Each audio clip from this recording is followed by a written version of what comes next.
आज की कहानी है वैसे ही शुक्र करो। एक पुरानी सी इमारत में वैद्य जी का मकान था।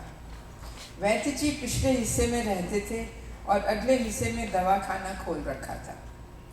उनकी पत्नी की आदत थी कि दवाखाना खोलने से पहले उस दिन के लिए आवश्यक सामान एक चिट्ठी में लिखकर दे देती थी। वैद्य जी गद्दी पर बैठ के पहले भगवान का नाम लेते, फिर वे चिट्ठी खोलते। पत्नी ने जो बातें लिखी होती उनके भाव देखते, फिर उनका हिसाब लगाते, फिर प्रार्थना करते कि हे भगवान, मैं केवल तेरे ही आदेश के अनुसार तेरी भक्ति छोड़कर दुनियादारी के चक्कर में बैठा हूँ। वैद्य जी कभी अपने मुंह से किसी रोगी से फीस नहीं लेते थे। कोई देता था, कोई नहीं देता था, किंतु एक बात निश्चित थी कि जो ही उस दिन के आवश्यक सामान खरीदने योग्य पैसे पूरे हो जाते, उसके बाद वह किसी से भी पैसे नहीं लेते थे। एक दिन वैद्य जी ने दरवाज़ा खोला, गद्दी पर बैठे और परमात्मा का ध्यान किया और उसके बाद पैसे का हिसाब लगाने के लिए आवश्यक सामान वाली चिट्ठी को एकटक देखते ही रह गए। एक बार तो उनका मन भटक गया। उन्हें अपनी आँखों के तंत्राओं पर नियंत्रण कर दिया। आटे, दाल, चावल आदि के बाद पत्नी ने लिखा था, बेटी का विवाह 20 तारीख को है, उसके दहेज का सामान।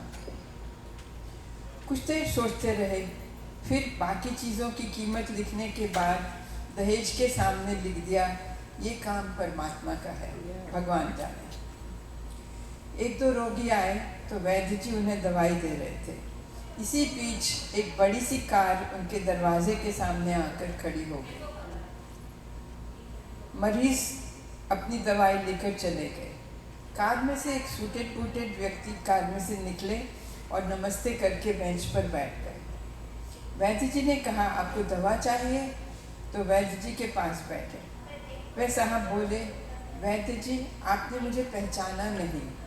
मेरा नाम कृष्णलाल है, लेकिन आप मुझे कैसे पहचान सकते हैं?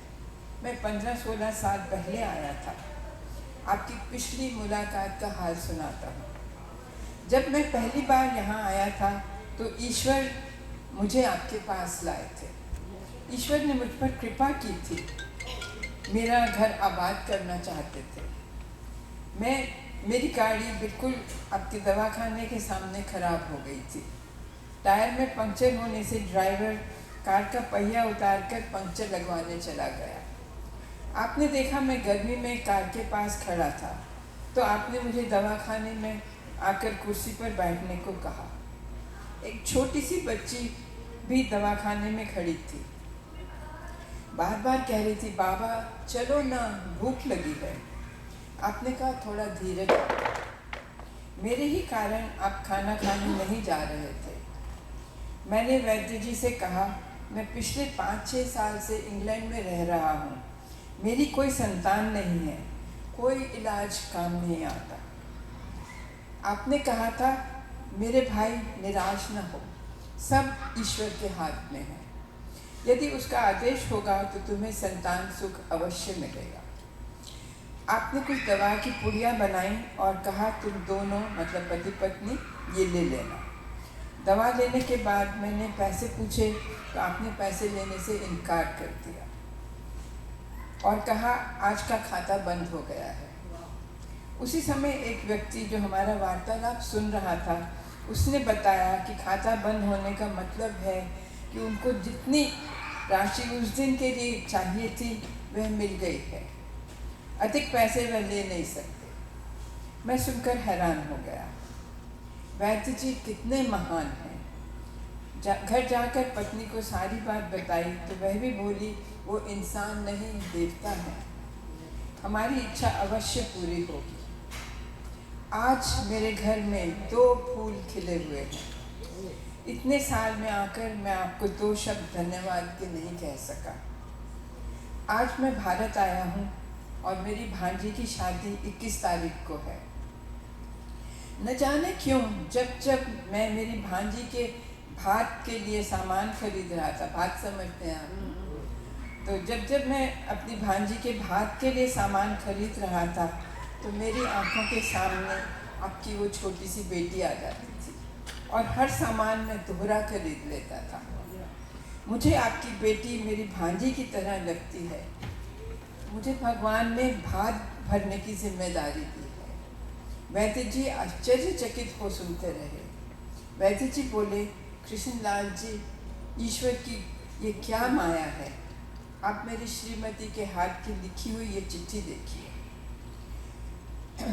दहेज के सामान के आगे वैद्य जी ने लिखा था, ये काम परमात्मा का है और परमात्मा जाने। विश्वास कीजिए, कभी ऐसा नहीं हुआ कि पत्नी ने चिट्ठी लिखी हो और भगवान ने उस दिन उसकी व्यवस्था न कर दी हो।